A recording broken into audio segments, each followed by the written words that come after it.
ممکنه که برای شما هم پیش اومده باشه که مثل من جا نداشته باشید. البته منظورم از جا مکان یا خونه خالی نیست. اگه اونا رو دارید میتونید توی پیوی به من بگید که با هم دیگه دوست بشیم. اینجا منظورم از جا حافظه هست عزیزان. من روی سیستمم هارد SSD دارم و همین جوری که شما میبینید اینجا درایو سی من کم کم داره پر میشه و من مجبورم که خیلی از نرم افزارهایی که سنگین هستن رو از سیستمم پاک کنم. یکی از نرم افزارهایی که من خیلی ازش استفاده میکنم فتوشاپه و اگر من اون رو حذف کنم تقریبا میتونم بگم که نصف کارم رو از دست میدم، چون نصف کار من تولید محتوا هست، مثل همین چیزی که اینجا دارید میبینید. اما راه حل چیه؟ شاید برای شما هم پیش اومده باشه که حافظتون این اجازه رو بهتون نده که خیلی از نرم افزارها رو نصب کنید، یا اصلا همین هارد SSD من اگه چیزای زیادی روش نصب بشه باعث میشه که سرعتش کندتر بشه، پس لازمه که خیلی چیزا رو حذف کنم. اما چجوری از شر این نرم افزارهای سنگین خلاص بشیم و آیا برای اینا جایگزینی وجود داره یا نه؟ چیزی که میخوام توی این پلیلیست بهتون یاد بدم و در قالب چندین ویدیو چندین جایگزین مناسب رو برای این نرم افزارهای سنگین معرفی کنیم. چیزی که توی این جلسه جایگزین براش پیدا میکنیم همین فتوشاپیه که الان در موردش حرف میزدیم. نسخه فتوشاپی که من استفاده میکنم چیزی حدود 3 الی 4 گیگ حجمشه و این واقعا فضای زیادی رو از هارد من اشغال کرده، چون هاردم فضای زیادی رو نداره. پس چجوری یک جایگزین خوب برای این فتوشاپ پیدا کنم؟ از طرفی من روزانه حدود 3 الی 4 ساعت با این فتوشاپ سر و کار دارم. پس چجوری هم از شر این فتوشاپ خلاص بشم و همین که کارم رو از دست ندم؟ قبل از این که این موضوع رو شروع کنیم ازتون میخوام که این ویدیو رو لایک کنید، نظرتون رو زیر همین ویدیو کامنت کنید و چنل ما رو سابسکرایب کنید و اون زنگوله رو بزنید که ویدیوهای جدید ما رو دریافت کنید.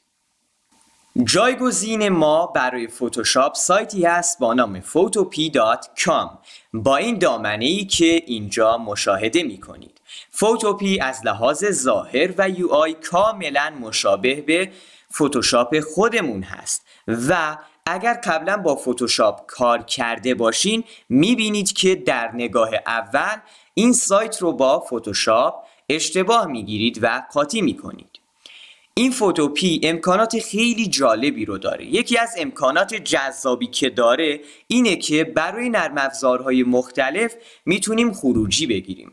به عنوان مثال میتونیم برای فتوشاپ خودمون خروجی بگیریم، برای XD خروجی بگیریم، برای PDF و فرمت های مختلف خروجی بگیریم. اینجا همین که من سایت فوتوپی رو باز کردم یک منوی برای من ظاهر میشه که اینجا توی این منو میتونم New Project, Open from Computer و PSD Templates و دمو رو ببینم. همین الان میام تک تک این بخشا رو براتون توضیح میدم. نیو پراجکت همچنین که از اسمش معلومه بهمون این اجازه رو میده که یک پروژه جدیدی رو ایجاد کنیم که بعداً خیلی باهاش کار داریم. Open from Computer بهمون این اجازه رو میده که پروژه قبلیمون رو یا پروژه هایی که قبلا ایجاد کردیم رو باز کنیم و اونا رو تغییر بدیم، یا میتونیم یک عکسی رو باز کنیم و اون رو تغییرش بدیم. خیلی هم عالی. PSD Templates میتونید تمپلت های مختلف فتوشاپ رو دانلود کنید و دمو چند نوع دمو رو برای ما قرار داده که با این سایت ایجاد شدن و چیز زیاد خاصی نیست. موردی که ما خیلی باش سر و کار داریم این قسمت نیو پراجکته و گفتم که از طریق این قسمت میتونیم یک پروژه جدید رو ایجاد کنیم.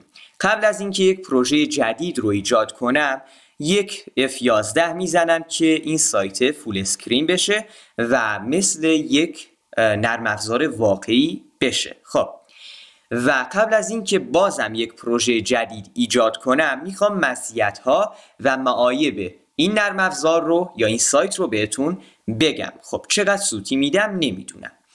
عزیزان فوتوپی یک سری معایب و یک سری مزایا رو داره.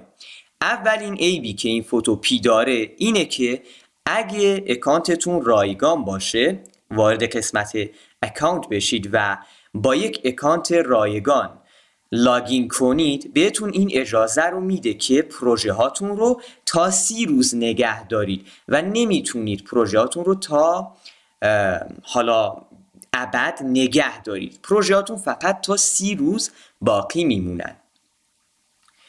یکی دیگه از معایب اکانت رایگان اینه که ما اینجا یک قسمت تبلیغات داریم که با استفاده از ترفندهایی میتونید این قسمت تبلیغات رو هم دور بزنید که شاید توی ویدیوهای بعدی بهش اشاره کردیم. عیب دیگه‌ای نداره و به صورت کلی میتونم بگم که سنگ تموم گذاشته و واقعا هر چیزی که میتونید با فتوشاپ پیاده سازی کنید رو میتونید با این نرم افزارم بسازید. اما بریم به سراغ مزایاش و گفتیم که یک سری معایب داره و یک سری مزایا. این فوتوپی نسبت به فتوشاپ خیلی کم حجم تره و میدونید که با گوگل کروم بازش میکنیم و یک وبسایت، پس به سیستم ما خیلی فشار کمتری میاره.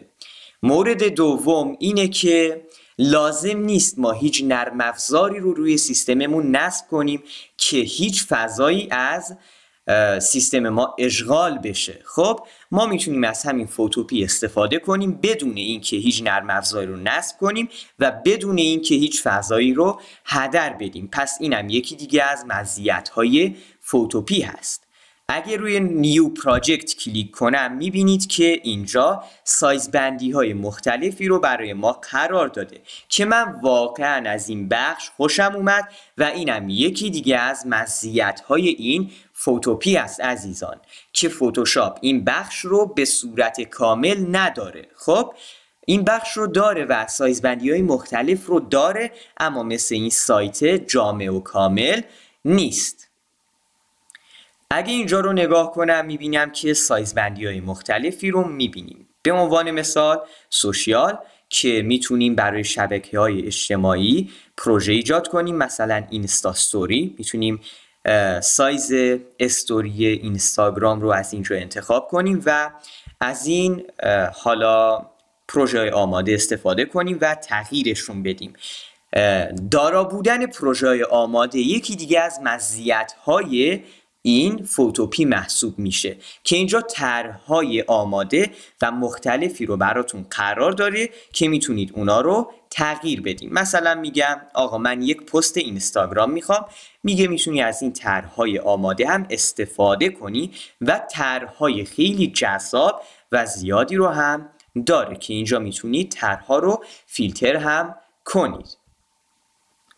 و گفتم که میتونید برای سایزهای مختلف مثل موبایل و اینا پروژه بسازید. اما اگه خواستید یک سایز دلخواه یا با یک سایز دلخواه پروژه ایجاد کنید، اینجا میتونید طول و عرض رو وارد کنید، چه بر اساس پیکسل، چه بر اساس میلیمتر یا اینچ و اینا. میتونید از سایز بندی های مختلف هم استفاده کنید. خب من یک کنترل زد میزنم، به فرض مثال میام یک اینستا استوری رو انتخاب میکنم و میگم میخوام این رو تغییر بدم. خب میبینیم که این پروژه ما لود شد و اینجا دقیقاً پروژه‌ای که انتخاب کردم برام ایجاد شد. محیط این نرم افزار کاملا شبیه فتوشاپه و اگه قبلا با فتوشاپ کار کرده باشین 100% میتونید از این سایت به صورت کامل استفاده کنید و هیچ مشکلی براتون پیش نمیاد.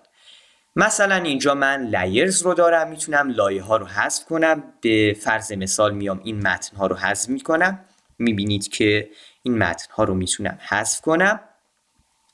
اینجا میتونیم از ابزارهای مختلف استفاده کنیم. به عنوان مثال تایپ تول، میام یک متن جدیدی رو اینجا مینویسم. چون عکسمون یا استوریمون مربوط به قلب و عشق و اینا، میام یک متن تستی رو مینویسم، ببینم این اجازه رو بهمون میده که بنویسیم یا نه. بعضی وقتا میبینیم که این اجازه رو بهمون نمیده. خب میبینیم که اینجا اجازه داریم ولی سایز متنمون خیلی کوچیکه. من میام سایز متنم رو بزرگ میکنم و مثلا میگم دلم برات تنگ شده. خب دلم برات تنگ شده، به همین سادگی. حالا عزیزان من میخوام متنم با یک رنگ دیگه ای نوشته بشه. میتونم از اینجا متنم رو رنگش رو تغییر بدم. خب مثلا این رنگ رو انتخاب میکنم، این رنگ فکر کنم خوبه، روی اوکی کلیک میکنم و میبینید که دقیقاً مثل فتوشاپ این متن من اینجا ایجاد شد. حالا عزیزان ممکنه که بگید این یک عیبه و من نمیتونم از فونت دلخواهم استفاده کنم. نه عزیزان، اینجا میتونیم از فونت های مختلف استفاده کنیم و واقعا این سایت زحمت کشیده و فونت های فوق العاده زیادی رو برامون قرار داده. ولی اگه بازم خواستید از فونت دلخواهتون استفاده کنید، میتونید اینجا وارد قسمت فونت ها بشید و لود فونت رو انتخاب کنید و فونت دلخواهتون رو اینجا انتخاب کنید و تمام. حالا عزیزان بگذاریم، کنترل زد میزنم و میذارم که همین متن با همین فونت بمونه. البته از رنگش خوشم نمیاد و میام یک رنگ دیگر رو انتخاب میکنم. مثلا به وسیله این چی میگم بهش، این ابزار تشخیص رنگ، میام رنگ این قلب رو کپی میکنم. ببینم میتونم، فکر کنم که تونستم. حالا باز میام این رنگ رو تغییر میدم. خب اوکی و خب سلکتش نکردم، من رو ببخشید. تموم شد، رنگ متنم تغییر دادم به همین سادگی و به همین آسونی. حالا عزیزان فکر کنم که کامل با این سایت آشنا شدید. اگه میخواید با این سایت کار کنید باید فتوشاپ رو بلد باشید، چون محیطش کاملا شبیه فتوشاپه. حالا بریم به سراغ موضوع اصلیمون. اگه میخواید از امکانات بهتری بهره ببرید باید اینجا لاگین کنید و از اکانت خودتون استفاده کنید. با جیمیل میتونید ثبت نام کنید و به صورت رایگان از این سایت استفاده کنید. مورد بعدیمون چیه؟ این که پروژه‌ای که ساختیم رو استخراج کنیم و مثلا پروژه‌مون رو دانلود کنیم. الان من اومدم این متن رو نوشتم. البته بذارید که یه چند تا چیز دیگه هم براش بنویسیم. به عنوان مثال یک رنگ دیگه ای رو انتخاب کنم، این رنگ سفید. چرا هیچی نمی نویسه من واقعا نمیدونم و گیج شدم. خب بنویس دیگه. خب اینا رو پاک میکنم، مثلا میگم تلگرام چنل _ بازم چیزی خب من سایز این رو کوچیک کردم به خاطر همینه که چیزی رو نمی نویسه. میگم @ربین ES یوتیوب _تکنولند. به همین سادگی و به همین آسونی. حالا من میخوام این پروژم رو استخراج کنم و این عکسی که ساختم رو با فرمت های مختلف خروجی بگیرم. برای این کار وارد منوی فایل میشم و اینجا میتونیم پابلش آنلاین رو بزنیم که زیاد جالب نیست. برای ذخیره کردن پروژه‌تون در قالب PSD یا یک پروژه فتوشاپ میتونید از سیو از PSD استفاده کنید، یا اگه میخواید با فرمت های مختلف این پروژه‌تون رو خروجی بگیرید میتونید وارد زیر منوی اکسپورت از بشید و اینجا فرمت دلخواهتون رو انتخاب کنید یا وارد مور بشید و با فرمت های بیشتری این پروژه‌تون رو خروجی بگیرید. به عنوان مثال من فرمت PNG رو انتخاب میکنم.